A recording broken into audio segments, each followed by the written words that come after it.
বিশ্বনবী পাগলের মতো একবার হাউজে কাসারে যাবেন, একবার সিরাতে যাবেন, একবার পুলসিরাতের দিকে, একবার হাউজে কাউসারের দিকে পাগলের মতো দৌড়াতে থাকবেন।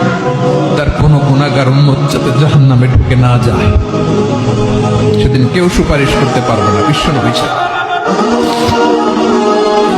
এজন্য 5 নম্বর আল্লাহ বললেন, মান যাল্লাযী ইয়াশফাউ ইনদাহু ইল্লা বিইযনিহি।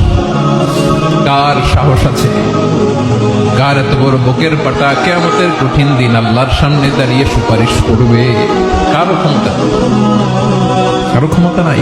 বিশ্বনবী সেদিন সেজদায় পড়ে উম্মতের জন্য কাঁদবেন, সবাই কাঁদবে, নফসি নফসি, আল্লাহ আমারে বাঁচাও, আল্লাহ আমারে বাঁচাও। বিশ্বনবী বলবেন, উম্মতি উম্মতি।